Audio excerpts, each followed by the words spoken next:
हम लोग श्रीमद् भागवतम के आज तीसरे स्कंद के 12वें अध्याय को शुरू करेंगे। आज हम पहले और दूसरे श्लोक को पढ़ेंगे। इस अध्याय का शीर्षक है कुमारों तथा अन्यों की सृष्टि। तो उसको हम लोग पढ़ते हैं। पिछले अध्याय में समाप्ति हुई थी इस प्रकार से कि भगवान असीमित हैं और जितने भी ब्रह्मांड आदि हैं वह भगवान में प्रविष्ट होते हुए एक परमाणु के समान प्रतीत होते हैं।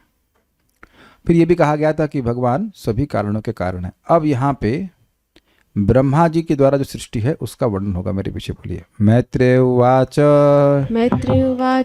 इति ते वर्णितः क्षत्तः कालाख्यः परमात्मनः इति ते वर्णितः क्षत्तः कालाख्यः परमात्मनः महिमा वेद गर्भोऽथ यथास्राक्षी निबोध मे। महिमा वेद गर्भोऽथ यथास्राक्षी निबोध मे।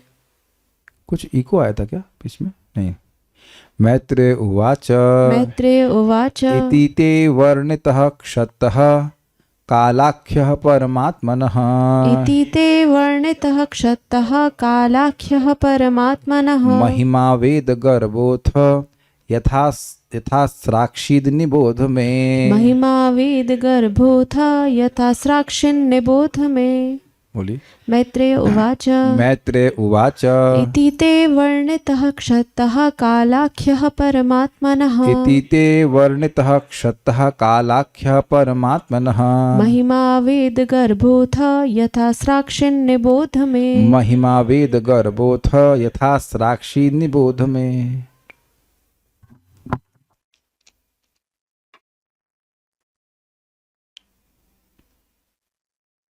श्री मैत्रेय ने कहा, हे विद्वान विदुर, अभी तक मैंने तुमसे पूर्ण पुरुषोत्तम भगवान के काल रूप की महिमा की व्याख्या करी। अध्याय का नाम क्या था पिछले? पर calculation of time from atom.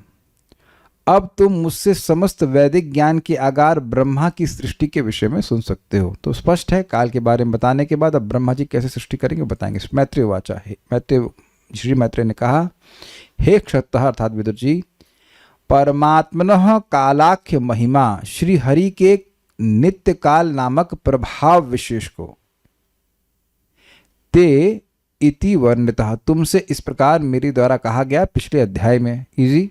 अतः इसके बाद दो आवाज क्यों आ रही? किसी ने ऑडियो ज्वाइन किया हुआ है क्या? ठीक है। यथा अस्राक्षित जिस प्रकार प्रजा की सृष्टि की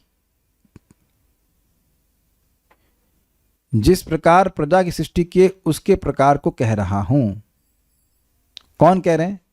मैं कह रहा हूं। मुझसे निबोध, तुम मुझसे सुनो। बहुत इजी श्लोक है। मैत्रेय वाचा इति ते वर्णितः क्षत्तः, इस प्रकार तुमको मैंने वर्णन किया हे क्षत्तः अर्थात हे विदुर जी। क्या वर्णन किया आपने? कालाख्य परमात्मनः, काल के रूप से विख्यात परमात्मा का महिमा अर्थात प्रभाव विशेष, जो भगवान का विशेष प्रभाव है जिसके द्वारा वह। I am just hearing A second sound again and again. आप लोगों को सुनाई पड़ रहा है? खाली मुझे सुनाई पड़ रहा है? इधर तो वो नहीं है ना, इधर से तो नहीं आ रही है। आप लोगों को कुछ डबल सुनाई पड़ रहा है? ठीक है, ओके। शायद मेरे कान में कुछ मिस्टेक हो सकता है। महिमा मतलब ये महिमा समझ रहे हैं? महिमा मतलब विशेष प्रभाव।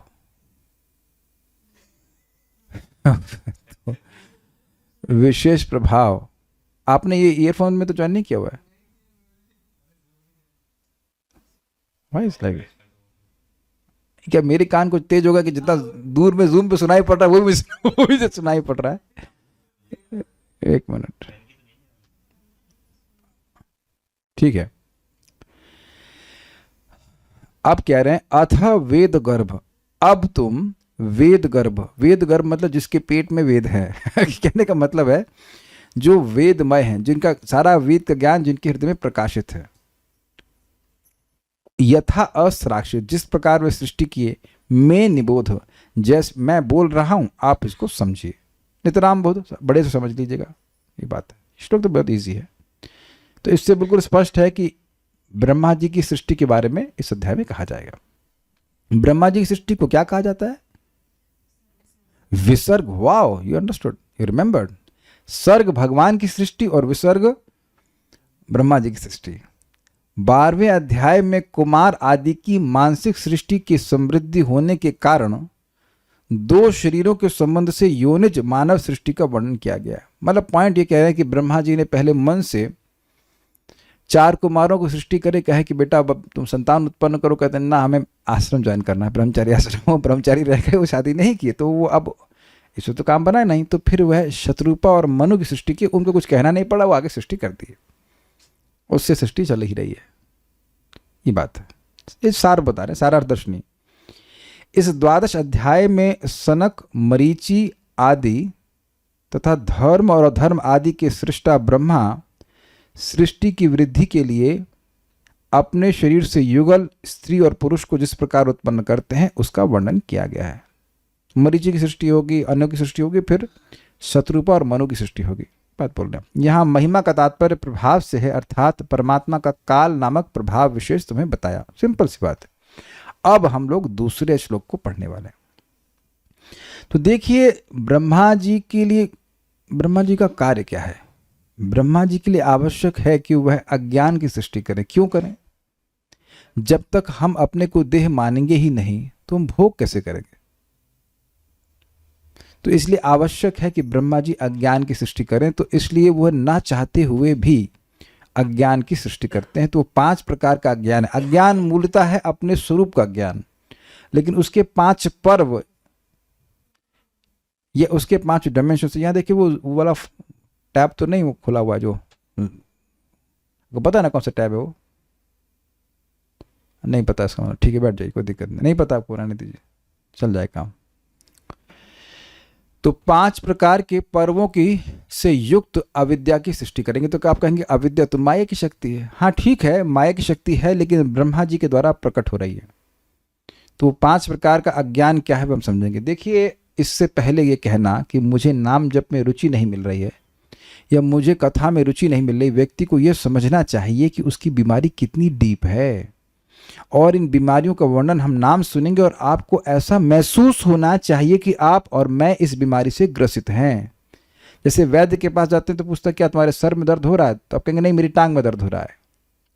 वो सिम्टम देख के बता देगा कि आपको सर में दर्द हो रहा है और आपको अब समझना है हाँ हमारे को सर में दर्द है। मान लीजिए किसी को भूलने की बीमारी है, तो वो जाके बताएगा कि मुझे भूलने की बीमारी है। वो काफ़ी संभावना है कि वो भूल जाएगा कि उसे भूलने की बीमारी है। समझे ना? तो व्यक्ति को वो नब्ज देखता बताता है, अच्छा आपको लग रहा है कुछ भूलने की बीमारी हुई है? हाँ है। अच्छा आपके कुछ पेट में भी दर्द होता है? तो बहुत बार तो व्यक्ति अपनी बीमारी से अवगत भी नहीं होता है, अभिज्ञ नहीं रहता कि मुझे ये बीमारी है। Make sense? इसलिए बीमारी से ठीक होने का पहला सोपान या पहला स्टेप क्या है? डायग्नोसिस। तो हमारे लिए बड़ा जरूरी है कि हम समझें कि हम लोग कौन सी बीमारी से ग्रसित हैं। We are absolutely okay about अविद्या। हम अपने को नहीं जानते हैं, इससे कोई दिक्कत नहीं हो रही लोगों को। तो आज के श्लोक से, इस श्लोक से हम समझेंगे कि हम लोग किस प्रकार से, हम सभी लोग किस प्रकार से बीमारी से ग्रसित हैं। और तब अगर समझेगा कि मैं बीमार हूं, तब वह इलाज करने के लिए प्रस्तुत होगा। तो वो ये नहीं पूछेगा कि दवा लग कैसी रही है, वो ये पूछेगा कि दवा खानी कैसे है। अगर बीमारी की गंभीरता को व्यक्ति समझता है तो वो ये नहीं पूछता कि दवा का टेस्ट कैसा है, वो ये पूछता है सरकार ये बताइए कि दवा लेनी कितनी बार है ना? और जब लग रहा है कि दवा नया बीमारी ऐसे ही है वैसे ही है, तो फिर व्यक्ति इतना इंटरेस्टेड नहीं होता है। तो इसको हम समझेंगे। मेरे पीछे बोलिए। एक बड़ी अच्छी बात समझ लीजिएगा कि ये जो विद्या रूपी बीमारी है इसकी सृष्टि करी गई है, ये आर्टिफिशियल है। तो और ये सृष्टि करी है ब्रह्मा जी के द्वारा। तो ये जो ब्रह्मास्त्र है इसको नारायण अस्त्र काट देगा। भगवान का नाम, भगवान की भक्ति इसको जरूर काट देगा, क्योंकि भगवान का नाम ब्रह्मा जी की सृष्टि नहीं है। तो ब्रह्मा जी जो अविद्या सृजन करे हैं उसको पूरी तरह से काटने में समर्थ है भगवान का नाम, श्रीमद् भागवतम, भगवान का प्रसाद। ये 3 चीजें मुख्य हैं हमारे ट्रीटमेंट के। इनमें से किसी को भी आप स्किप नहीं कर सकते, न तो प्रसाद को, न कथा को, और न ही नाम जप को, अगर इस अविद्या से मुक्त होना चाहते हैं। चलिए अब इसको पहले बोल लेते हैं। ससर्जाग्रेयन्धतामिश्रम् अथ तामिश्रमादिकृत् ससर्जाग्रेन्धतामिश्रम् अथ तामिश्रमादिकृत् महामोहं च मोहं च तमश्चाज्ञानवृत्तयः महामोहं च मोहं च तमश्चाज्ञानवृत्तयः ससर्जाग्रेयन्धतामिश्रम् अथ तामिश्रमादिकृत् ससर्जाग्रेन्धतामिश्रम् अथ तामिश्रमादिकृत् महामोहं च मोहं च तमश्चाज्ञानवृत्तयः महामोहं च मोहं च तमश्चाज्ञानवृत्तयः बोलिए ससर्जाग्रेन्धतामिश्रम् अथ तामिश्रमादिकृत् ससर्जाग्रेयन्धतामिश्रम् अथ तामिश्रमादिकृत् महामोहं च मोहं च तमश्चाज्ञानवृत्तयः महामोहं च मोहं च तमश्चाज्ञानवृत्तयः।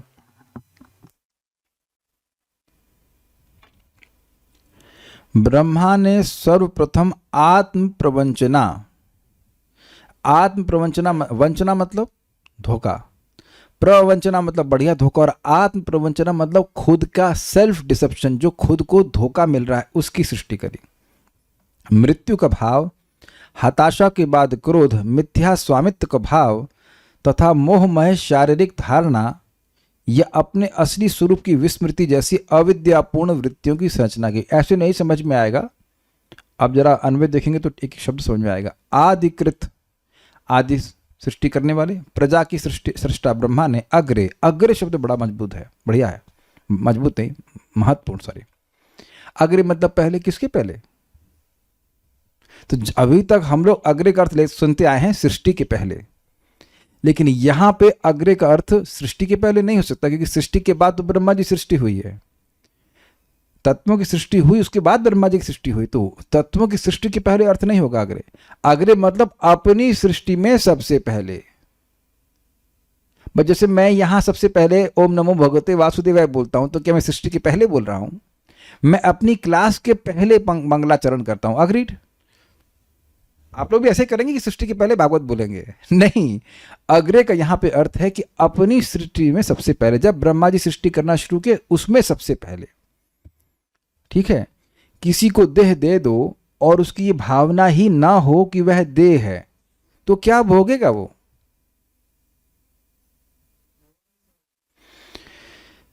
क्या भगवान की सेवा करेगा? तब उसको बद्ध जीव कहा जाएगा?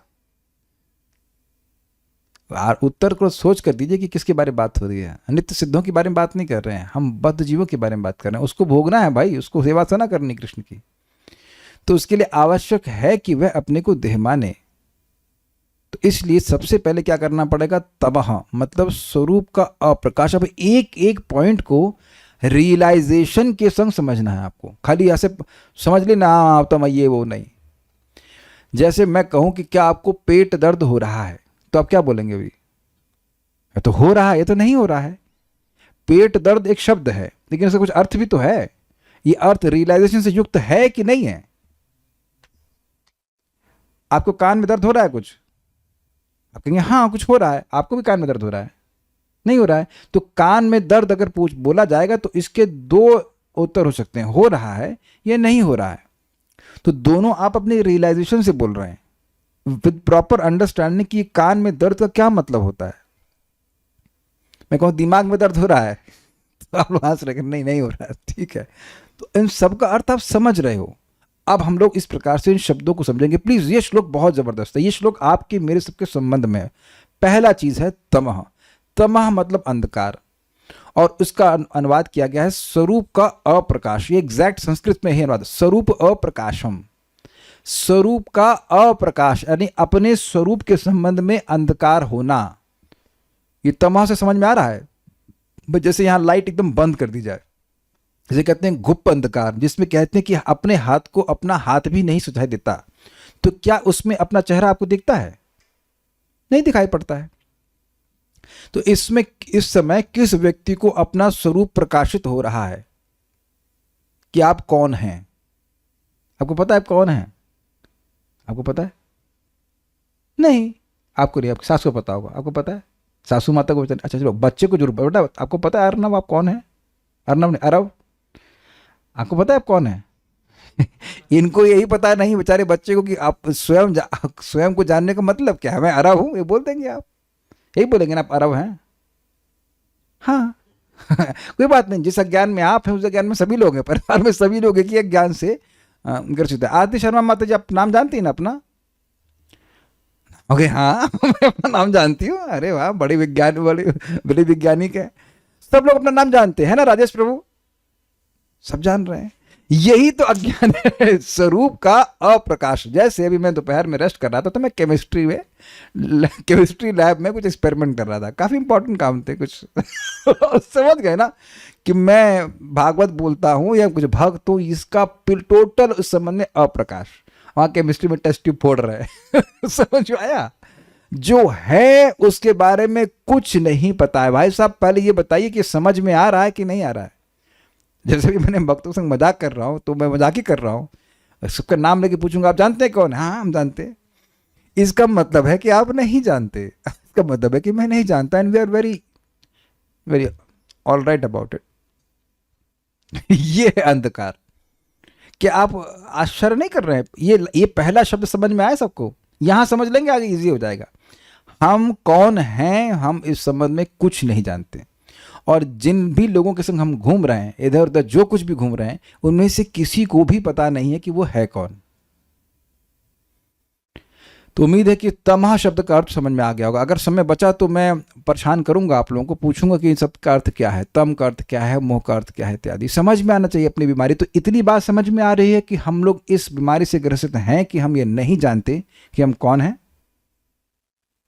तो ये भी ये प्रॉब्लम समाप्त यहाँ पे नहीं हुए, आगे और प्रॉब्लम डाली गई है। उसके बाद कह रहे अथ, उसके बाद मोहम। मोह मतलब देहादि में अहम बुद्धि, इसी को अस्मिता भी कहा गया है। ये तम है उसको अविद्या कहा गया और मोह को अस्मिता कहा गया। जो नहीं है उसमें मैं बुद्धि, जो है उसको नहीं जान रहे हैं और जो नहीं है उसको मैं मान रहे हैं। तो कविता हो गया ना, जो है उसको नहीं जान रहे हैं और जो नहीं है उसको मैं मान रहे हैं। गुड कविता, समझ में आ गया ना? मैं कौन हूं? मैं पुरुष हूं, मैं बैंक मैनेजर हूं, मैं जैसे दिख गए व्यक्ति बैंक मैनेजर दिख गए और मैं हाउस वाइफ हूं, आप समझ, मैं बहुत अच्छी कुक हूं, मैं इंफॉर्मेशन IT सेक्टर में काम करने वाला एक सॉफ्टवेयर इंजीनियर हूं। ऐसे कुछ लोगों का नाम, कुछ उपाधियां दिख रही हैं। तो जो हमारी उपाधि है उससे हम अपनी पहचान कर रहे हैं। हम बीटेक हूँ, हम एमटेक हूँ, ऐसा करके बोलते हैं ये हूँ वो हूँ। जो हम नहीं है वही ये मान रहे हैं। तो ये एक एनर्जी है जो हम पर कार्य कर रही है। क्या हम लोग हाउस वाइफ हैं, क्या हम लोग पुरुष हैं या स्त्री, ऐसा कुछ भी नहीं है। लेकिन ये सृष्टि करी, ये अज्ञान की सृष्टि करी है। और आपको याद होना चाहिए कि ये मिथ्या सृष्टि है। हम हैं नहीं लेकिन मान रहे। जैसे कि मैं भी दोपहर में केमिस्ट्री लैब में था स्वप्न में, तो अब वो ना केमिस्ट्री लैब है ना कुछ है, लेकिन हम मान रहे हैं कि हम टेस्ट ट्यूब फोड़ रहे हैं। बड़ी दिक्कत हो रही है, हो रहा है, कुछ नहीं, उठे कुछ भी नहीं।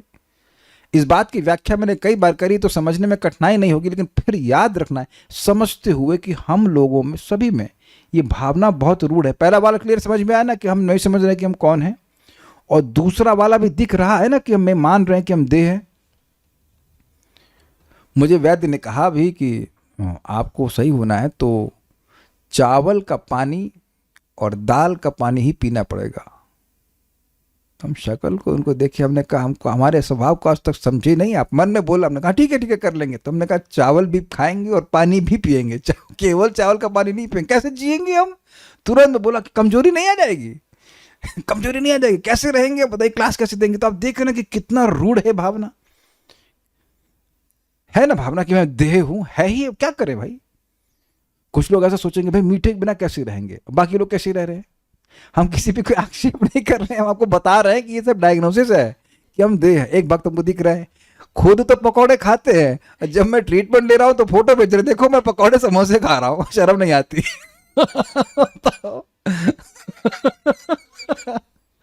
और डायबिटीज भी है शायद, आई थिंक, और सब कुछ परेशानी कि नहीं खाना ही है। तो वहां वह सोच रही ना कि पकौड़े छूट नहीं रहे हैं। तो आप देख रहे हैं कि हम सब लोग एक दूसरे पे हंस सकते हैं कि हम सभी लोग इस बीमारी से परेशान हैं कि देह जो नहीं है उसी में भावना रहती है ना? तो ये क्लियर हो गया सब लोग कि हम मानते हैं कि हम देह हैं। हाँ भाई, जब भक्ति करते हैं तो धीरे धीरे व्यक्ति देह का ध्यान रखता है, बट देह से प्रभावित नहीं होता इन द सेंस कि वो अब देह छूट जाएगा, अरे ये आगे की बात है, लेकिन देह छूट जाएगा, देह का ये हो जाएगा, वो घबराहट नहीं होती है। लेकिन चलिए अभी हम पहले हम सोल्यूशन की बात नहीं कर रहे, बीमारी को समझ लें। ये तम और मोह समझ में आ गया। मोह का मतलब होता है कि वस्तुओं को उनके यथा स्वरूप में न समझ के उल्टा कुछ समझना। ये देखा होगा आपने जगत में, आप किसी कुछ बोलेंगे आप ए, वो समझेगा बी और फिर गाली देगा, तो वो मोहित है, इस कारण से वो समझ नहीं पा रहा कि करना क्या होता है। तो ये मोह इसलिए कह रहे हैं कि व्यक्ति जो नहीं है उसको वह मैं मान रहा है ना। ये मोह है ना कि हमारी सासू मर गई, तो सासू तो आपके सामने लेटी हुई है, तो कौन मर गया बताइए? ये मोह कहलाएगा ना। जो नहीं है उसको तुम मान रहे हो, जिसको तुम देखे नहीं उसको तुम सोच रहे हो कि मेरे पिता है, या मेरे ये है वो है, या मेरा दुश्मन है, इत्यादि इत्यादि, या मेरा दोस्त है। तो ये सब मोह में के अंतर्गत आ जाएगा। तो बेसिकली मोह क्या है? देह आदि में। देह आदि का मतलब देह में और गेह में। देह से संबंधित लोग जो हैं वो मेरे हैं क्योंकि देह मेरा है। तो यहां तक पहुंच गई, क्लियर हुआ? ये सब लोग अनुभव कर रहे हैं कि ये सब ऐसा होता है। ओहो, ये लोग को समझ में नहीं आ रहा है। अच्छा, आप लोग इससे बिल्कुल फ्री हैं। कौन भैया यहाँ पे तम से फ्री है? हम फिर उसको कल से उसको ही क्लास देनी चाहिए, अंधकार से प्रकाश में आ गया वो। और कौन भाई ये मोह से फ्री है? और कितना फ्री वो मालूम चल जाएगा जब कोई गाली देगा कल। एक गाली दिया नहीं कि बस अरे तुम कौन हो।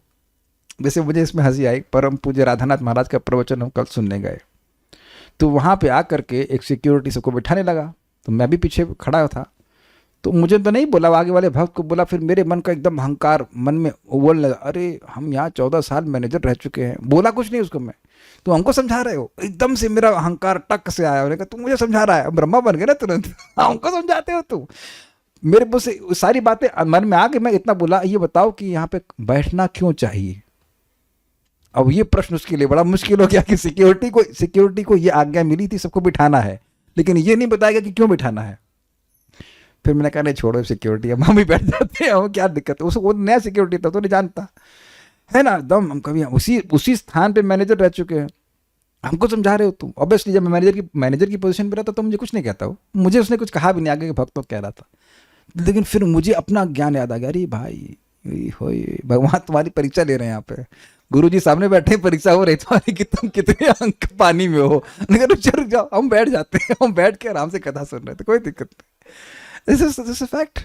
क्योंकि जो मैं नहीं हूं वो भावना आ गई ना। मैं तो वहां का मैनेजर कभी था, मतलब था रहा, अब तो नहीं हूं, कुछ भी नहीं हूं। आई am not any person in management of anybody basically. I am just, मैं भीड़ का एक हिस्सा ही हूं। तो ये बड़ी इंटरेस्टिंग बात है, मैं ये हूं भावना। तो कम से कम बीमारी दिख तो रही है। तो ये मोह है। अब उसके बाद क्या होता है? महामोह।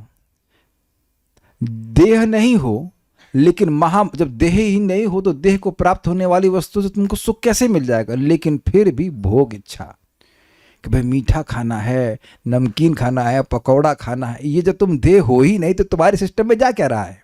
कुछ भी नहीं।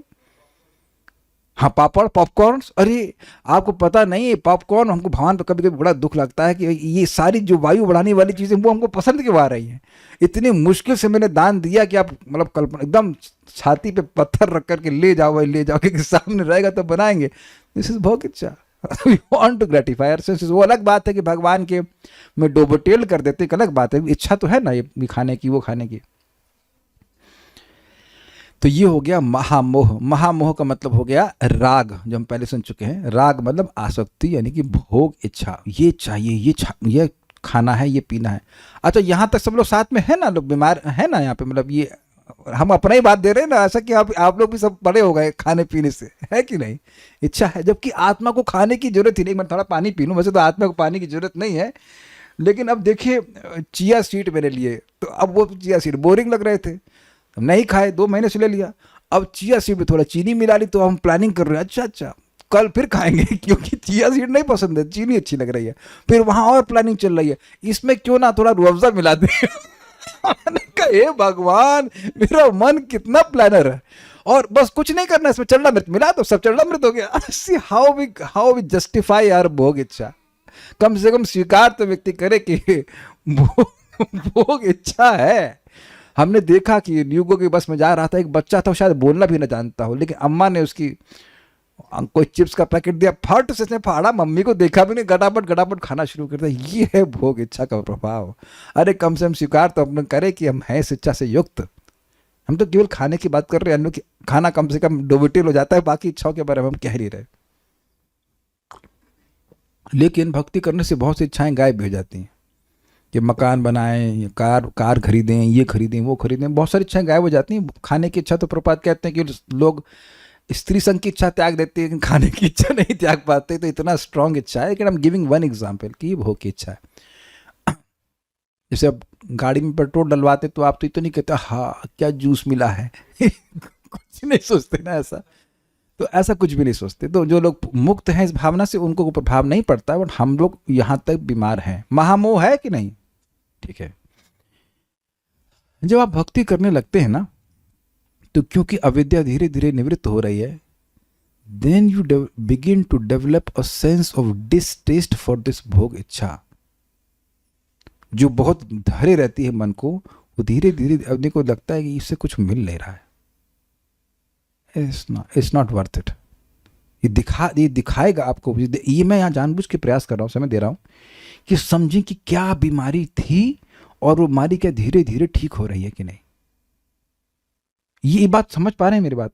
देखिए, बीमारी को ठीक ठीक समझेंगे, उसके सिम्टम्स को समझेंगे, तो जब दवा लेंगे तो सिम्टम्स कम होंगे, वो जो उसके लक्षण है वो धीरे धीरे कम होंगे, तो व्यक्ति का दवा पे विश्वास होगा। एकदम से तुरंत स्वस्थ कोई नहीं होता है ना। मान लीजिए किसी खुजली हो रही थी, तो बहुत तीव्र खुजली हो रही है, तो अब खुजली होना बंद हो गया है, तो व्यक्ति को लगे हाँ ये दवा काम कर रही है।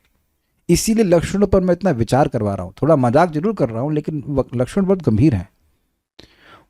तो हर व्यक्ति की अलग अलग अपने स्तर से देख ले कि कितनी कितनी उसकी भोग इच्छा है, और जब करके कथा सुन के क्या कुछ कम हो रहा है, ये बात भी है। चलिए नेक्स्ट समझ आ गया, नेक्स्ट समझना है। उसके बाद तामिश्र। तामिश्र मतलब और उसके प्रतिघात में क्रोध को, ये समझे। नहीं मिला पॉपकॉर्न तो अब गुस्सा, अब वो खुद ही पॉप कर गए, उनका क्रोध पॉप कर जाएगा। आप में से कभी ऐसा हुआ है किसी को कि कोई कहे, माता जी को तो नहीं कहूँगा, प्रभु जी का बड़ा होता है, पत्नी को बोले आज ये बनाओ, और कदाचित वो ठीक नहीं बना, क्योंकि वो सोच के ही बोले थे कि आज बड़ा मजा आएगा, खाएंगे यूँ खाएंगे, और जब ठीक नहीं बना तो ज्वालामुखी की तरह यहाँ सब क्रोध प्रकट, वाह तुम तो आज तक कभी खिला ही नहीं ठीक से, तुम तो खाना बनाना जानती ही नहीं, इत्यादि इत्यादि।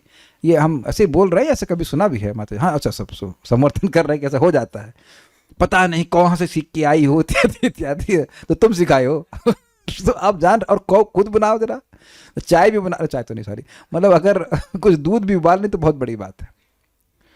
तो ये एक दिक्कत होती है। ये हम खाली इसमें बोल रहे हैं, और बाकी आप बहुत जगह ग्रहण कर सकते हैं, बहुत जगह ग्रहण कर सकते हैं इसको। तो क्योंकि भोग इच्छा है तो उसका प्रतिघात होना ही है, क्योंकि कभी तो वो संतुष्ट होने वाली नहीं है, और कभी एग्जैक्टली संतुष्ट नहीं होने वाली है। चीनी कभी थोड़ी कम होगी, कभी ज़्यादा होगी, कभी ऐसा होगा, कभी वैसा होगा। ये वर्ल्ड है ही इस प्रकार से कि हमारी इंद्रिय तृप्ति की इच्छा का प्रतिघात होना अवश्यम भावी है, इसलिए व्यक्ति को क्रोध आता है। इसे कहते हैं तामिश्र। ये भी एक बीमारी है। तो अलग अलग अनुपात में व्यक्ति इस क्रोध से फ्री हुआ होगा, डिपेंडिंग कि उसकी कितनी अविद्या नष्ट हुई है। और उसके बाद कहते हैं अंध तामिश्र। ये बड़ा मजेदार है। और उसके नाश में मैं निश्चित मर जाऊंगा ऐसी बुद्धि की सुसर्जा अर्थात सृष्टि करी। क्या मतलब इसका? आपने कई बार देखा होगा कि लोगों का पैसा नष्ट हो जाता है, वो नष्ट नहीं होते हैं, और क्या हम भाई खत्म हो गए, सब खत्म हो गया, हम खत्म हो गए। तो तुम खत्म हो गए तो तुम बोल कैसे रहे हो? ये हमारे रिश्तेदार एक बोले एकदम, अब तो समृद्ध हो गए, एक समय में उनके पास खाने तक के पैसे नहीं थे, बिल्कुल मतलब हालत खराब हो गई थी कोविड में। तो वो बोले हम तो सब खत्म हो गया, सब खत्म हो गया। भाई तुम तो बचे हो ना। यानी कि इंद्रिय तृप्ति के साधन समाप्त हो गए तो व्यक्ति सोचता है कि मैं मर ही गया। तो ये इसको अभिनिवेश कहा जाता है। इसे कहते हैं अंध तामिश्र। व्यक्ति को अंधा कर दिया जा रहा है कि तुम यहाँ कुछ लेके नहीं आए थे।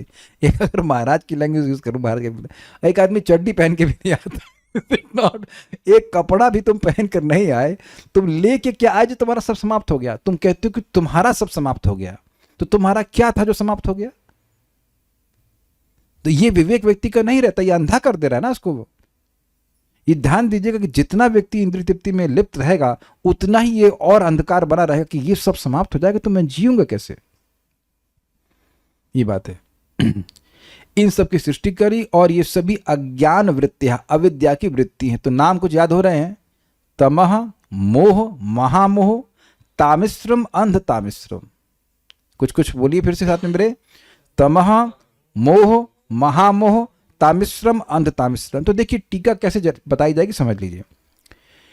टीका में विष्णु स्वामी, विष्णु पुराण और पतंजलि सूत्र, उससे रेफरेंस लेकर के बस इन्हीं 5 चीज़ों को अलग अलग नामों से बताया जाएगा। कठिन कुछ भी नहीं है, अगर ये बात समझ में आ गई। तम क्या था?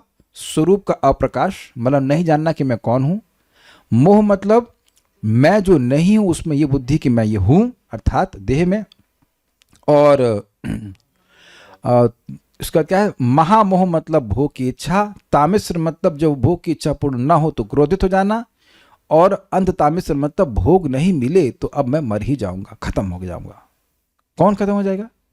ये प्रश्न नहीं करेगा वो, क्योंकि अंधा है बेचारा। तो इतनी बीमारी लेकर घूम रहे हैं और फिर कह रहे हैं कि हरि नाम कर रहे हैं, रुचि नहीं मिल रही है। तो पहले ये सब बीमारी नष्ट होनी चाहिए, तब आपको नाम में स्थायी रुचि प्राप्त होगी। मैं नहीं कह रहा हूं कि रुचि नहीं मिल रही, लेकिन स्थायी रुचि, प्रकट रुचि तब प्राप्त होगी जब ये कचरा हटेगा यहाँ से। तो बहुत कचरा साफ करना है। ओके, सो श्रीधरी, सर्वप्रथम ब्रह्मा जी ने अविद्या यानी अज्ञान की 5 वृत्तियों की सृष्टि की। स्वरूप का प्रकाश ना होना ही तम कहलाता है। इजी।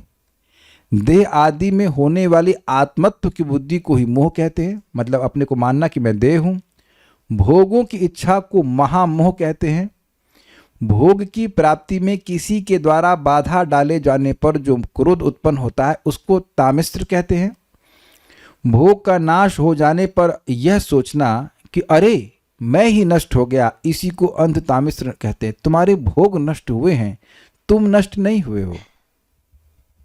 अब देखिए, जो भगवान की भक्ति करते तो उसकी बुद्धि आने लगती है, उस प्रकार से प्रार्थना करता है कि विषय ज प्रीति आछे, विषय ज प्रीति आछे अमार, क्या है श्लोक है, सही प्रीति हो के चरण तुम्हार। जैसी भगवान मेरी भोगों में रुचि है वैसी आसक्ति आपके चरणों में हो जाए।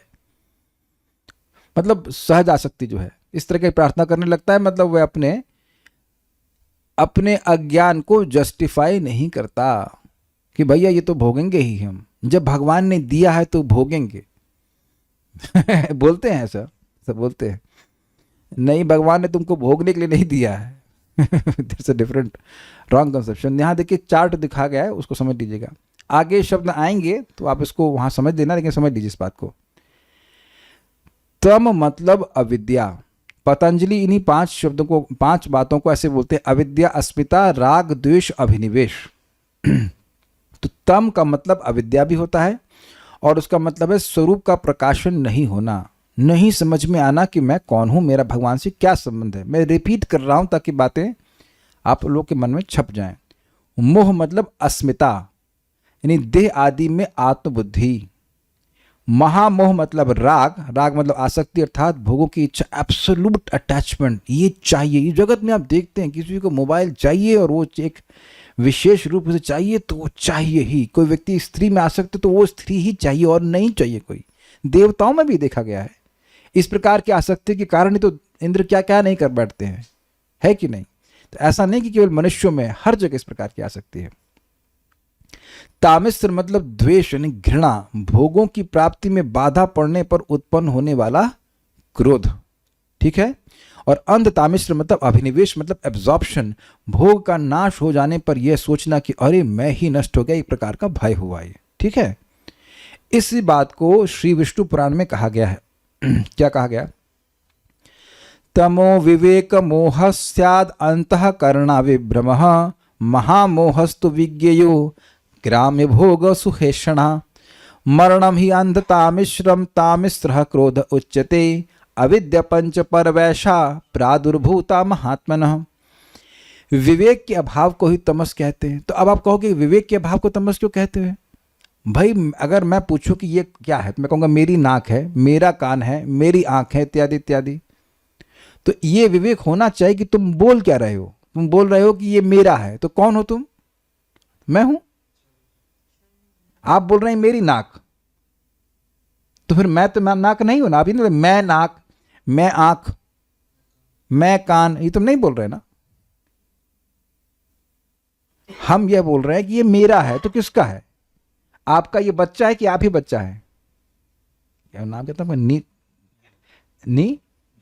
निकिता माता जी, ये आपका अरव, आपका बच्चा है कि आप ही बच्चा है? तो आप स्पष्ट कहेंगे ये मेरा बच्चा है। तो जैसे आप कहेंगे मेरा बच्चा है, मैं कहूंगा मेरा चश्मा है, तो ये मेरा चश्मा है, मैं चश्मा नहीं हूं। लेकिन व्यक्ति का विवेक नितांत अभाव हो जाता है, कहता है मैं ही ये देह हूं, इसने मेरा अपमान किया। देखिए कैसी बात कर रहा है, कैसे बात कर रहा है, ऐसे करके वो भक्त, मैं नहीं कर रहा था, सामने वाला भक्त गुस्सा हो, देखिए आप कैसे बात कर रहा है।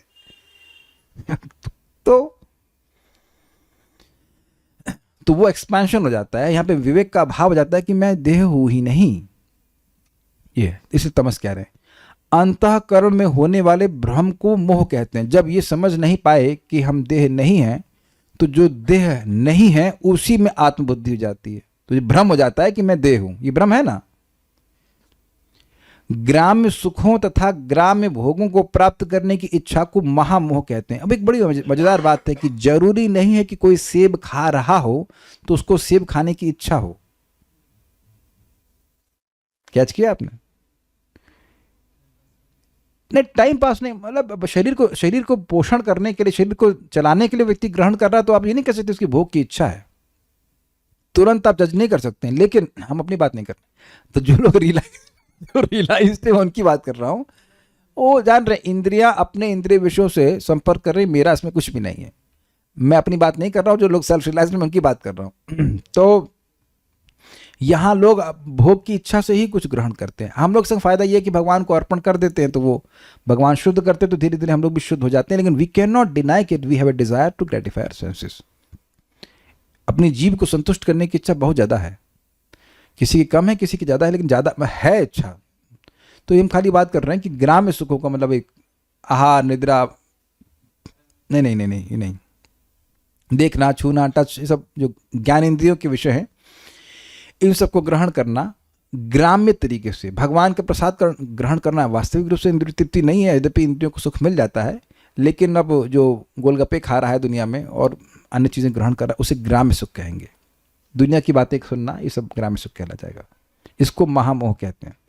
भोग की प्राप्ति में बाधा उपस्थित होने पर होने वाले क्रोध को तामिश्र कहते हैं। इस तरह से ब्रह्मा जी ने ही 5 पर्वों वाली अविद्या की सृष्टि की है। ठीक है, ये रिपीटेशन हो रहा है ताकि आप आपके दिमाग में बात घर कर जाए।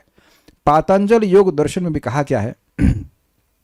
अविद्या, अस्मिता, राग, द्वेष, अभिनिवेशः, पंच क्लेशाः।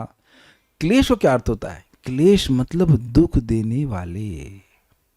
तो अगर कोई कहे कि ये सब हैं तो दिक्कत क्या है, ये और अज्ञान है।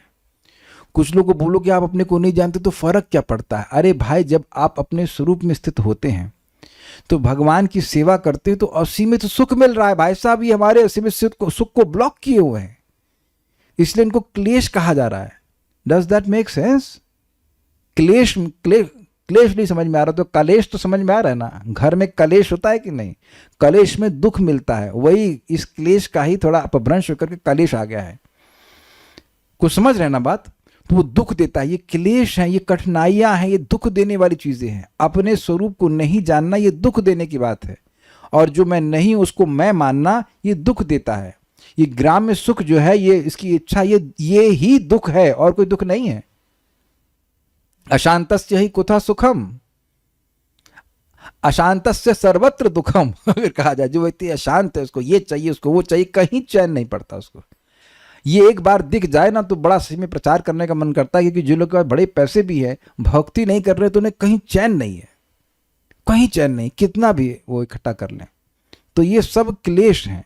और जब आत्मा का कुछ होना नहीं है और फिर भी व्यक्ति भयभीत होता रहे, मुझे मार दिया जाएगा, मैं मर जाऊंगा, मेरा नुकसान हो जाएगा, तो ये क्लेश नहीं है आत्मा के लिए। और फालतू का क्रोध, तुम्हारे शरीर को जो मिलना है, तुम्हारा भी शरीर भी तुम्हारा नहीं है, तुमको दिया गया है, उसको जो मिलना सो मिलना है, उसको मिलने नहीं मिलने से मैं क्रोधित हो रहा हूं, तो ये मूर्खता है कि नहीं? ये क्लेश हुआ कि नहीं? So we must understand that we should feel uncomfortable. ये सब चीजें हमारे लिए अच्छी नहीं है। तो इसलिए इसको क्लेश के रूप में बता रहे हैं। अविद्या क्या है? तम।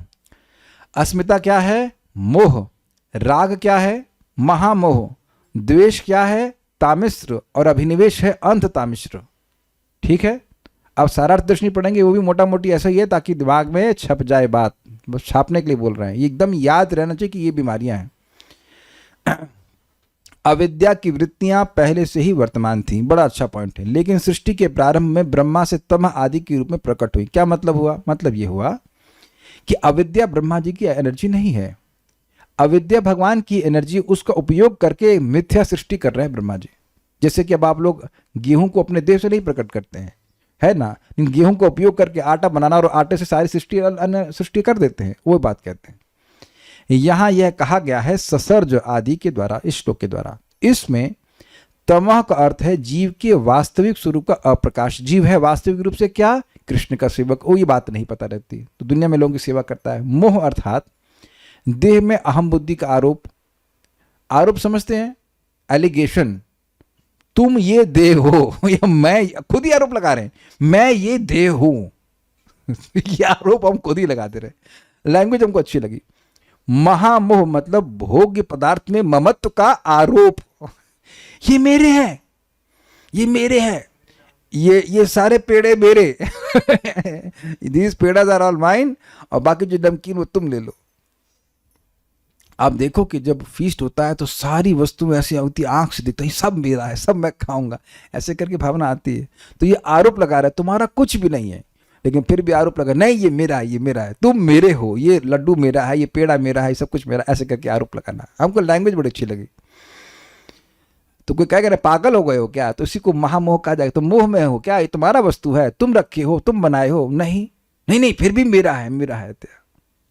काफ़ी इंटरेस्टिंग है। मैं विचार कर रहा था कि गाड़ी पे बहुत बार आपका नाम होता है, आपके नाम पे गाड़ी होती है। अभी हम लोग जो गाड़ी खरीदे हैं तुनवाल की, उसमें नंबर ही नहीं है, फिर भी ऐसा ममत्व हो जाता है कि ये गाड़ी मेरी है, जबकि आपके उसमें नाम लिखा ही नहीं, वो उसकी लाइसेंस की जरूरत ही नहीं पड़ती। It is cannot go beyond 25। सब झूठ है। वो जाती है 55 तक, फिर भी उस पर दिखता है 25, तो उसने उसका लाइसेंस। एवरीवेयर कलयुग में सब झूठ ही झूठ। एनीवेज, तो वहाँ भी बात आ जाती है। जैसे मैंने एक्सपेरिमेंट करवाया कि आप लोग अपने घर में रहते हैं ना, देखो तुरंत फिर अज्ञान प्रकट हो गया। तो अंकित रू को मैंने पूछा कि आप अपने घर में रहते हैं? हाँ हम अपने घर में रहते हैं। तो क्या घर आपके नाम पे है? नहीं, पापा के नाम पर। लेकिन पापा के नाम पे तो बाप किसके है? मेरे बाप है। तो घर किसका है? मेरा है। जबकि आपके नाम पे नहीं है घर। तो आप भी किराए के मकान में रह रहे हैं, हम भी किराए के मकान में रह रहे हैं। आप भी मकान मालिक के मकान में रह रहे हैं, हम भी मकान मालिक के मकान में रह रहे हैं। अब आप भी मकान मालिक को बाप मान रहे हो, हम भी मान ले रहे हैं। क्या? अरे सॉरी, आप बाप को मकान मालिक मान रहे हैं, हम मकान मालिक को बाप मान रहे हैं। खाली मानने की तो बात है ना। It make sense.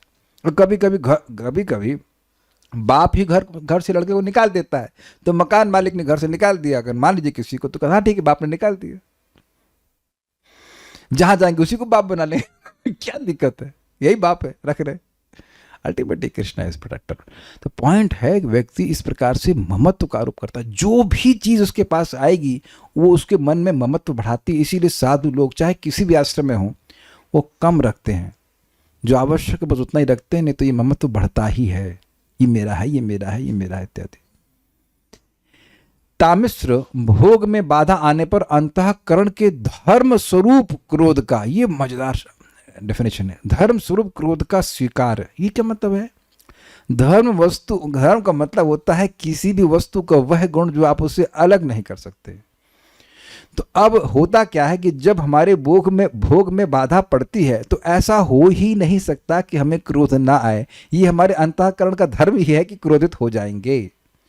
अब डिपेंड ये करता है कि कौन सा, कितनी मात्रा में वो भोग आपको पसंद है। मान लीजिए अब आपको मीठा बहुत पसंद नहीं है, तो मीठा नहीं भी मिला तो क्रोध नहीं आता है। लेकिन अब आपको कोई विशेष चीज पसंद है और वो आपके ही पॉइंट पे आके खत्म हो गई, तब क्रोध आता है। आप समझते होंगे कि आपको व्यक्ति आपको कह दे कि अरे तुम तो भागवत जानती नहीं, तो ठीक है शांत रह लेंगे। लेकिन कोई कहे खाना भी नहीं बनाना जानती, तब गुस्सा आ जाएगा व्यक्ति को। आप समझिए, हर किसी की एक नब्ज होती है, वो दबती है ना, तो व्यक्ति को क्रोध हो जाता है। मुझे कोई कह दे आप बहुत अच्छा खाना नहीं बनाते, मैं ठीक है, it's okay, not a big thing, जितना आता है तो बना, अपने लायक बना लेते हैं ऐसे करके। बट कोई और कुछ बात बोलेगा तो ऐसे व्यक्ति हमको बोले थे आप लोग पैसे के लिए कथा करते, तब हमारे एकदम उसने से भगवान में नब्ज दबा दिया था। मैंने कहा अच्छा हमने कौन से क्या कहते हैं लेक्चर को मोनेटाइज किए हैं क्या बोल रहे हैं, तो उस फिर मैं एकदम से हिल गया। मैं ये तो छुपा हुआ पेपर था, ये तो पेपर था, ये टेस्ट किया जा रहा था कि आप क्रोधित होंगे कि नहीं होंगे।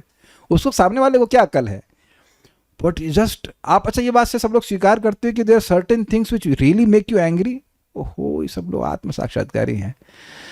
आप हर बात पे गुस्सा नहीं होंगे, लेकिन किसी एक बात पर वो आपको लगी ही जाएगी और वो गुस्सा होगा। वो धर्म की तरह रहता है, मतलब कि उस चीज को वो आपको क्रोधित करके ही मानेगी। It's like that, we are all not aloof from this. आप समझ रहे हो ना बात को? ठीक है, बड़ा अच्छा लगा था आपको। अच्छा, इससे उत्पन्न हुआ अंध तामिश्र अर्थात क्रोध की तन्मयी अवस्था या मूर्छा, और यही मरण है। अर्थात भोग्य पदार्थ का नाश होने पर यह बुद्धि कि मैं मरा। थोड़ा समझिए इसका मतलब क्या है। व्यक्ति को क्रोध आएगा ना जब उसका भोग नष्ट होगा। अब वो क्रोध की इंटेंसिटी इतनी बढ़ गई कि व्यक्ति सोचेगा कि मेरा भोग नहीं नष्ट हुआ है, मैं ही नष्ट हो गया हूं।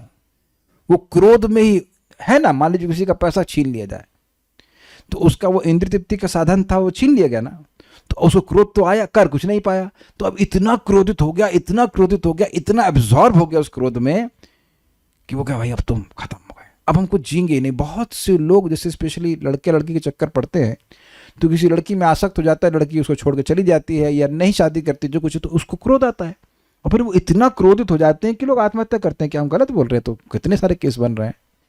तो वो क्रोध ही उसका एक अभिनिवेश, एक एब्जॉर्प्शन में होगा कि मैं तो खत्म हो गया, ये नहीं मिलेगी तो खत्म हो जाऊंगा मैं। ऐसा करके लोग सोचते हैं। ऐसा कई जगह देखा गया इस प्रकार से कार्य करते हुए। तो इस तरह से समझाया नहीं, लिंक समझाया तामिश्र और अंतामिश्र में। ये सभी वृत्तियां जीव में ना होते हुए भी अविद्या से उत्पन्न होती हैं। मतलब ये सृष्टि मिथ्या सृष्टि है। जैसे मैं केमिस्ट्री की टेस्ट ट्यूब में, केमिस्ट्री की लैब में था, स्वप्न में कुछ नहीं था, ना केमिस्ट्री की लैब थी, ना वो टेस्ट ट्यूब था, कुछ भी नहीं था। दैट वॉज मिथ्या सृष्टि। तो ध्यान देंगे कि ये स्पीकर है, या सारी वस्तुएं सब कुछ हैं, लेकिन ये मेरी हैं, ये है मिथ्या सृष्टि और ये अविद्या से उत्पन्न होती है।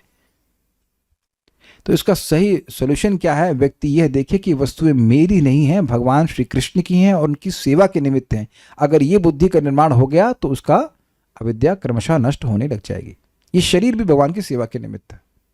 ओके, आगे इसी बात को और समझाते हैं। जैसे विष्णु पुराण महर्षि पराशर कृत में कहा गया है, वही बात बोल रहे हैं। तमो विवेको मोह स्याद अंतःकरण विभ्रम महामोहस्तु विज्ञो योग ग्राम भोग सुखेक्षण मरणम ही अंधतामिश्रम तामिश्र क्रोध उच्यते अविद्या पंच परवैशा प्रादुर्भवता महात्मना। इसकी व्याख्या नहीं करूंगा, ये तो हम लोग पढ़ चुके हैं, फिर बस एक बार पढ़ रहा हूं। अविवेक को तम कहते हैं, अंतःकरण की भ्रम को मोह कहते हैं, ग्राम भोग की सुख इच्छा को महामोह कहा गया है, अंध तामिश्र है मरण यानी मरण जैसा भाव, क्रोध को तामिश्र कहते हैं, पंच पर्व यानी ग्रंथि से युक्त अविद्या महात्मा ब्रह्मा से प्रकट हुई, ब्रह्मा जी ने सृष्टि करी। पतंजलि ने भी इसी प्रकार कहा है, अविद्या अस्मिता राग द्वेष और अभिनिवेश। इसी तरह श्री विष्णु स्वामी ने कहा है, अज्ञान विपर्यास भेद भय शोका वस्तुतस्तु अविद्याया आवरण विक्षेपाओ तौ धर्म ताव एव अविद्या अस्मिता शब्दाभ्याम अज्ञान विपर्यास शब्दाभ्याम चोच्यते। अज्ञान और विपर्यास, विपर्यास मतलब अस्मिता, स्वरूप के विपरीत ज्ञान, भेद भय और शोक, ये सब वास्तव में अविद्या के दो धर्म हैं, आवरण और विक्षेप। तो बेसिकली वो क्या कह रहे हैं, देखिए, आवरणात्मिका और विक्षेपात्मिका सुना था आपने, माया की शक्ति होती। तो आवरणात्मिक क्या हो गया? आवरणात्मिका हो गया अज्ञान या अविद्या, यानी स्वरूप का अज्ञान ढक गया। और विक्षेप मतलब विपर्यास या अवस्मिता। ठीक है, तो जो नहीं है उसमें अभिनिवेश। तो ये कह रहे हैं कि ये वस्तुतः केवल दो ही फंक्शन है अविद्या के। और ये जो आपने सुना कि राग द्वेष अभिनिवेश, ये ही विक्षेप के एक प्रकार है, बस वो डिस्ट्रैक्शन के प्रकार ही मात्र है, वो उनको अलग से नहीं रखा जा रहा है। ये ऐसा विष्णु स्वामी कोट कर रहे हैं। आवरण को ही अविद्या या तमस या ज्ञान कहा गया है, और विक्षेप को अस्मिता या मोह या विपर्यास कहा गया है। विपर्य मतलब जो नहीं है उसके बिल्कुल उल्टा देखना, जो है उसके बिल्कुल उल्टा देखना। मैं देह हूं नहीं लेकिन अपने को देह मानता हूं, उसको विपर्य कहते हैं। राग, द्वेष और अभिनिवेश ये अंतःकरण के धर्म होने पर भी विक्षेप के ही रूप माने जाते हैं, मतलब विक्षेप के ही एक प्रकार माने जाते हैं, उनको अलग से नहीं रखा जा रहा है। बहुत प्रमुख ना होने के कारण इनको विक्षेप के अंतर्गत ही रखा गया, यह समझना चाहिए। तो उम्मीद है कि आप सब बात समझ गए होंगे। तात्पर्य, विभिन्न प्रकार की योनियों में जीवों की वास्तविक सृष्टि के पूर्व ब्रह्मा ने वे परिस्थितियां उत्पन्न करी जिनके अंतर्गत जीवों को इस भौतिक जगत में रहना होता है। कोई सुअर वाला कर्म किया है तो यही ना माने कि वो सुअर है, तो क्या वो चीजें खाएगा जो सुअर खाता है? You can not do that. मक्खी देखो कैसे मल के ऊपर भिंडराती है, तो क्या ऐसा कोई मनुष्य से भिंडरा सकता है? नहीं भिंडरा सकता है। तो मक्खी को ये मानना पड़ेगा कि मैं मक्खी हूं, ऑल्दो मक्खी शब्द नहीं जानती है, लेकिन उसका वो अज्ञान होना जरूरी है। कोई कहे कि हम शादी करेंगे, हम स्त्री संग करेंगे, हम ये करेंगे वो करेंगे, तो पहले ये मानना पड़ेगा तुम पुरुष हो। तुम यही नहीं मानोगे तुम पुरुष हो, तुम स्त्री से आकर्षित होगे कैसे? तो जो जीव की इच्छाएं हैं वो इच्छाओं की फैसिलिटी दे रहे। ब्रह्मा जी पे आपको दोषारोपण नहीं करना चाहिए, मेरी इच्छा है इसलिए ऐसा व्यवस्था करी जा रही है। और कल्याण पर करें, नहीं मेरी तो इच्छा नहीं, मैं तो परमहंस हूं। नहीं भाई, अभी रखो उनके सामने पेड़ है, फिर देखो सारा परमहंसता कैसे गायब हो जाती है। हाँ, पब्लिक में नहीं बताया जाता है। तो आप ये नहीं कह सकते कि इच्छा भाई, अगर शरीर में कोई भोग की इच्छा होती ही नहीं तो काहे शरीर लेके टहल रहे होते यार? और जेल में है क्यों? अरे हम तो भैया एकदम दूध के दूल्हे हैं, कुछ नहीं किए, किसी का मर्डर नहीं किया, कुछ नहीं किया, तो तुम्हें जेल में काहे भेजा गया है? जेल में है मतलब ये शरीर दिखा रहा है कि इच्छा है इंद्रिय तृप्ति की। व्यक्ति को पहले ये स्वीकार करना होगा कि वह बीमार है, then only his treatment begins. और कोई कहे कि मैं ठीक हूं तो वैद्य के पास क्यों आए? आपका दर्शन करने के लिए आए। आप ठीक है ना, इट्स ओके, ये बात है। तो समझ रहे हैं कि ब्रह्मा जी पे कोई केस नहीं करेगा कि आप इतना सब गलत सलत सृष्टि क्यों किए हैं, क्योंकि हम जिस शरीर की इच्छा से युक्त, शरीर को पाने की इच्छा से युक्त थे, उस शरीर में जाकर वैसा भोग प्राप्त करने के लिए वैसी सुविधा देना जरूरी है, वैसा ज्ञान होना जरूरी है, ये बात है। जब तक जीव अपने असली स्वरूप को भूल नहीं जाता तब तक जीवन की भौतिक अवस्था में रह पाना उसके लिए असंभव है। भाई ये लाइन क्या जबरदस्त है। आप में से बुरा नहीं माना, मैं जानबूझ के भद्दे एग्जाम्पल दे रहा हूं। कमोड पे बैठकर खिचड़ी कौन खाना चाहेगा? कभी सपने में भी आया ये बात? और आप देखते नहीं कि पशु मल त्याग करता रहता है और खाना खाता रहता है? ये कौन कह देगा कि नहीं देखा? कोई व्यक्ति बता दे कि देखा नहीं, भारत में होते हुए भी नहीं देखा हो कि एक तरफ मल त्याग रहा है। देखा है ना आपने, गाय गोबर करती रहती है, उधर से खाती रहती है। Can you do that? तो यह भी तो एक जानवर का महान अज्ञान है ना, कि मल त्याग कर रहा है, वहीं त्याग कर रहा है। अब देखे होंगे वही मल त्याग कर रहा है और वहीं खाना खा रहा है। यहां तक कि यह भी देखा गया कि वही मल पड़ा रहता है और उधर से कुछ वस्तु पड़ी रहती है, खा रहते हैं। Can we do that? तो आप समझ रहे कि एक हमारी लेवल है चेतना का कि अब उससे नीचे तो हम कार्य नहीं कर सकते, कर ही नहीं सकते। इट इज इम्पॉसिबल, नहीं कर सकते, नहीं कर सकते ना। तो अब हम एक लेवल की चेतना पे हैं, लेकिन उससे भी निम्न लेवल की चेतना में हैं जीव और इस प्रकार से कर रहे हैं। तो ये तो हम जिस लेवल पे हैं वो भी अत्यंत घृणित है। जब हमारा मन पवित्र हो जाएगा ना तो अपने भी थूकेंगे कि हम कैसे भोगों में पड़े रहते थे। What kind of sense gratification I was involved even in this life, most detestable, जिसको हम बहुत उपादेय मान रहे हैं, वो जब चेतना ऊपर हो जाएगी ना तब देखेंगे ये क्या फर्जी चीज है। लेकिन अब जिस चेतना के लेवल पे थे वहां भोग की इच्छा थी, तो इसके लिए वो अज्ञान जरूरी था, तब वो भोग भोगेगा, नहीं तो भोगने नहीं वाला। अब शायद मेरी बातें समझने में और कुछ स्पष्ट नहीं बताना चाहता हूं। अतएव भौतिक जीवन की पहली दशा है अपने असली स्वरूप की विस्मृति, और इसलिए आध्यात्मिक जीवन की पहली दशा है अपने स्वरूप की स्मृति। मैं हूं कौन? हर समय बार बार सुन करके व्यक्ति को याद रह जाता है कि मैं कृष्ण का सेवक हूं। आप में से पता नहीं कितने लोगों को भूलने की बीमारी है, लेकिन जब हम भूलना शुरू कर देते तो हमें बार बार याद दिलाया जाता है कि इस व्यक्ति का नाम ये है, आप ये हो, आपको ये कर्तव्य करना। इसीलिए बार बार व्यक्ति को सुनना होता है, क्योंकि आध्यात्मिक जीवन शुरू ही नहीं हो सकता अगर हम यह भी स्वीकार ना करें कि हम कृष्ण के सेवक हैं। Is it okay? तो ये मैप करते हुए चलिए। अपने असली स्वरूप को भूलने पर मनुष्य को मृत्यु से भयभीत होना निश्चित है, यद्यपि शुद्ध आत्मा मृत्यु रहित तथा जन्म रहित होता है। बड़ी जबरदस्त बात बोली गई है प्रभुपाद के द्वारा। क्यों? इस जगत में लोग खूब धन कमाते हैं, खूब संपत्ति इकट्ठा करते हैं, लेकिन कितना भी इकट्ठा कर लें, मृत्यु का भय उससे नहीं जाता, क्योंकि वो अपने स्वरूप को जानते ही नहीं कि वो मर ही नहीं सकते। वो जबरदस्ती डर रहे हैं। जैसे सिंपल सी बात है कि कभी न कभी आपको स्वप्न में भूत जरूर पकड़ा होगा, नहीं पकड़ा? हमको भूत पकड़ रहे हैं, मैं गुंडे मार रहे हैं, ऐसे सपने कभी नहीं आते। सारे बुरे सपने का स्टॉक मेरे पास ही आता है। ऐसे नहीं है मेरा पैसा चोरी हो गया, लोग गुंडे मुझे पकड़ने आ रहे हैं। तो वो भय जानने वाला ही नहीं जब तक कि इस स्वप्न से बाहर नहीं आया। जब सपने से बाहर आया, अरे यार कहाँ गुंडा, कुछ नहीं, चलो अपना काम करें। तो ये सभी लोग इस जगत में स्वप्न की तरह जी रहे हैं बिल्कुल। और जितना ज्यादा व्यक्ति मानेगा कि मैं देह हूं, उतना ज्यादा भयभीत रहेगा। अब देखना, वो भयभीत रहेगा ही, और उसी भय के कारण व्यक्ति को वैसे कार्य करने पड़ेंगे जो वो उसको करने चाहिए भी नहीं। भय रहता है, अरे मैं नहीं करूंगा तो मैं मर जाऊंगा, इत्यादि इत्यादि इत्यादि। तो मर जाओगे तो क्या हो जाएगा? अच्छा, मर जाओगे तो क्या हो जाएगा, ये कभी आदमी सोचता ही नहीं, क्योंकि उसके पास कोई ऑप्शन ही नहीं कि मर जाऊंगा तो क्या हो जाएगा। There is no option. देखिए, एक बात बड़ी सुंदर है, सुंदर तो नहीं है लेकिन बात है कि आतंकवादियों को कन्विंस कर दिया जाता है कि तुम अगर जिहाद करते हुए मरे, झूठ बोल रहे हैं लेकिन जिहाद करते हुए मरे, तुमको हूरे मिलेंगे, ये मिलेगा, वो मिलेगा, तो वो भी मृत्यु के डर से मुक्त हो जाते हैं, है ना? ये झूठ है। उनको ऐसे अन्य लोगों को मारेंगे तो उनको नरक मिलेगा, लेकिन वो कन्विंस हो जाते हैं सुन करके कि हम मरेंगे तो हमारा एक दूसरा जीवन है और हमको ये मिलेगा, वो मिलेगा, तो उनको मरने का भय नहीं रहता है। यस, वो मृत्यु को एम्ब्रेस करना चाहते हैं। हम इस प्रकार की ट्रेनिंग नहीं दे रहे हैं यहाँ पे, लेकिन सुन करके व्यक्ति समझे कि वह आत्मा है, भगवान की भक्ति करके भगवान के पास जा सकता है, तो वह मृत्यु से डरेगा नहीं। तो ये बात यहाँ पे कह रहे हैं कि अगर अपने असली स्वरूप को भूल गया तो उसको डर लगेगा ही। हम IIT में एक लड़का था, बड़ा बुद्धिमान था, लेकिन उसको बड़ा डर लगता था मृत्यु। यार भाई, मृत्यु की बात मत करो, शुभ शुभ बोलो, मृत्यु की बात मत करो। उसको बहुत डर लगता था मृत्यु से।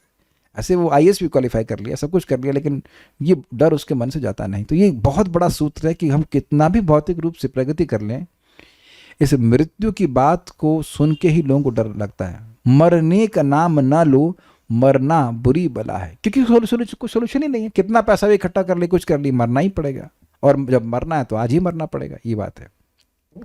बहुत अच्छी बात प्रभुपाद कह रहे हैं। यद्यपि हम कभी नहीं मरने वाले। भौतिक प्रकृति के साथ एक हमको अच्छी बात लग रही थी कि व्यक्ति के घर में उनकी माँ अब शरीर छोड़ने के आगार पे हैं, तो वो यह कह रहे हैं, और सभी लोग कहते हैं कि उनको मुक्ति मिल जाए। बड़ी अच्छी बात है, आप सोच रहे हो, लेकिन ये केवल आज सोचना चाहिए।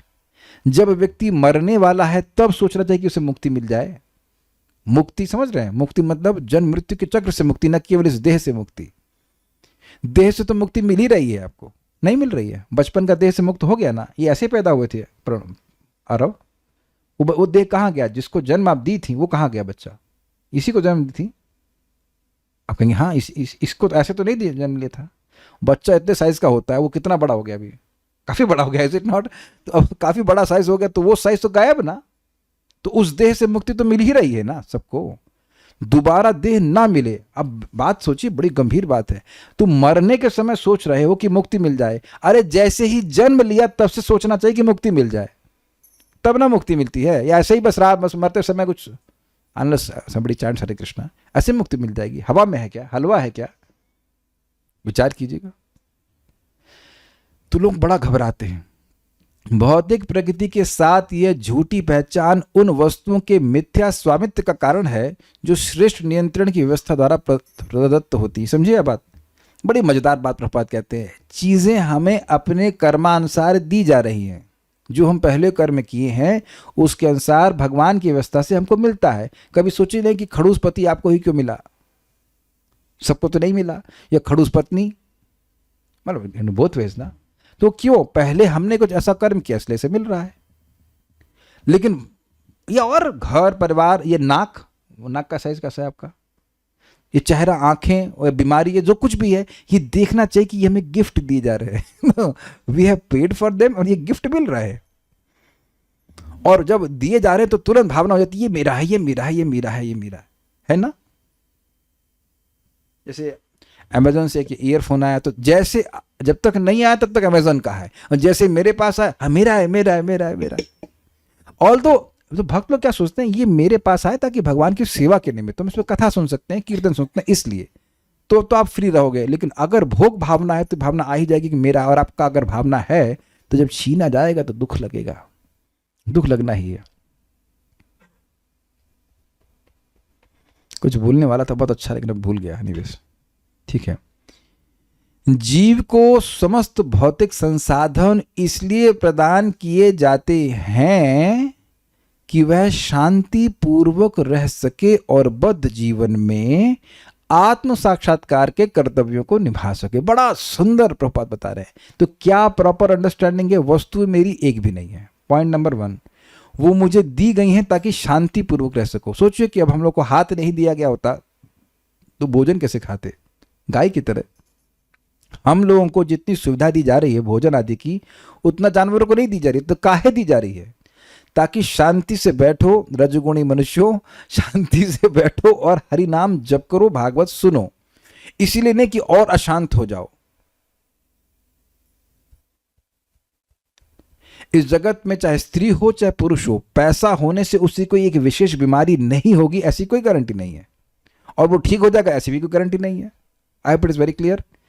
यानी कि पैसा सुविधा सारी दी गई ताकि आप शांति से, आपका भोजन पानी की व्यवस्था ठीक से हो जाए, सोने को ठीक से मिल जाए, सब कुछ हो जाए, ताकि हरे कृष्ण मंत्र जपो। यह लोगों को नहीं पता। यह आप भक्तों को पता है क्योंकि हम लोग भागवत सुनते हैं, बाकी लोगों को नहीं पता। और देखिए भक्त भी इस प्रकार से थोड़ा सुनने के बाद फिर भूल जाते हैं, फिर लग गए प्रभु जी बहुत व्यस्त था बिजनेस में, ये वो, तो अब नाम जप ही भूल गए। तब तो ये बहुत बहुत जबरदस्त बात है कि अगर किसी को भौतिक संसाधन मिले हैं, उसकी रोटी पानी की व्यवस्था करी गई है। ध्यान दीजिएगा शब्द क्या बोल रहा हूं, करी गई है। वो आपके प्रयास से मात्र से नहीं हो जा रही, भगवान ने व्यवस्था करी है। तो किस लिए करी है? ताकि भजन करो, ये बात बोल रहे हैं। किंतु झूठी पहचान के कारण बद्ध जीव भगवान की संपत्ति में के झूठे स्वामित्व के भाव में बंधक हो जाता है। ये मेरा है, वो मेरा है, उस बंधन में पड़ गया और इकट्ठा करने में लग जाता है, भजन नहीं करता।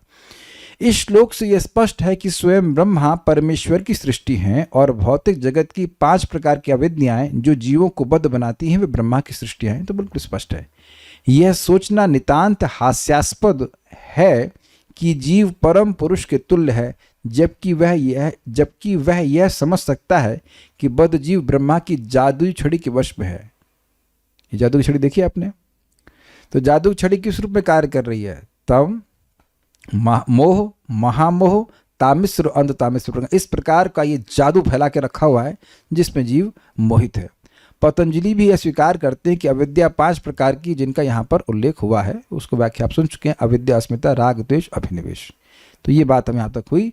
उम्मीद है कि सारी बीमारी समझ में आ गई होगी। Can I understand in this way that जीव has to fulfil the desires of past lifes and undergo sukh and dukh? So Brahmaji created this avidya in which jiva does not understand their true self and indulge in the bhog itcha of past lives. Yes, कह रहे हैं कि क्या हम ये सही समझ रहे हैं कि जीव को अपनी अपूर्ण अतृप्त इच्छाओं को पूर्ण करना होता है, इसलिए उसको सुख दुख प्राप्त करने होते हैं, इसलिए उसको ये अविस्मृति कराने के लिए ब्रह्मा जी सृष्टि करते हैं। बिल्कुल सही अंडरस्टैंडिंग है। तो भक्तों को थ्योरी से सुन करके समझ देना चाहिए कि वह कृष्ण के सेवक हैं और सत्य है, और धीरे धीरे करके ये ट्रेनिंग लेनी चाहिए कि मैं कैसे अपने हर क्षण को, एटलीस्ट जितने समय हम जगे हुए हैं, कृष्ण की सेवा में लगाएं। एक बात बोल के हम समाप्त करेंगे। जो जीव अज्ञान में हैं वो इंद्रिय तृप्ति के लिए कार्य जब करते हैं तो उन्हें यह नहीं पता चलता कि उनका अज्ञान और गहरा हो रहा है। क्लियर? आप सब लोग भी ऐसे कर चुके हैं, हम सभी लोग कर चुके हैं। उसी प्रकार से जब आप भक्ति करते हैं तो भले ही तुरंत ना दिखे कि कैसे अज्ञान नष्ट हो रहा है, लेकिन अगर हम नियमित रूप से भक्ति करते रहेंगे तो एकदम दिखने लग जाएगा कि हमारा हृदय कैसे पवित्र हो रहा है। और बहुत सिंपल तरीके से आप समझ लेना इसको, कि जो बातें आपको थ्योरी में भी समझ में नहीं आ रही थी वो वास्तविकता में दिखने लगती हैं। जो पहले समझ में नहीं थी, बहुत से लोग जो नए हैं उन्हें शायद ना समझ में आ रहा कि तम क्या है और ये क्या है वो क्या है, लेकिन धीरे पहले तो थ्योरी समझ में आने लगती है, फिर आपको दिखने लगता है कि I am not becoming happy by sense gratification, it is simply boring. ये रियलाइजेशन जो भी जब कर रहे हैं, कथा सुन रहे हैं, उनको ये हो ही जाएगा। If you are hearing nicely, doing nicely, आपको ये होगा ही, इसमें कुछ नहीं रखा है। This is naturally you feel detestful. और जैसे जैसे आपकी भक्ति बढ़ती जाएगी वैसे वैसे ये भावना बढ़ती चली जाएगी। तो ये सब दिखेगा कि कैसे हम ये मतलब देह नहीं है, इस भावना, ये भावना अपने आप आपको बढ़ती जाएगी कि मैं ये देह नहीं हूँ। यू डोंट हैव टू, कोई किसी को कुछ बोलने की जरूरत नहीं पड़ेगी। जैसे हम दवा खाते तो अपने आप ही बीमारी कम होती हुई महसूस होती है। तो उम्मीद है कि आप लोग इस श्लोक को समझ पाए होंगे। ये श्लोक काफ़ी हमको अच्छा लगा था तो हमने चर्चा करी। कोई प्रश्न तो किसी बात का नहीं है, सो विल स्टॉप हियर। कोई प्रश्न आपका है? नहीं आपका? ठीक है। श्रीमद् भागवतम की जय, श्रील प्रभुपाद की जय, निताय गौर प्रेमानंदे।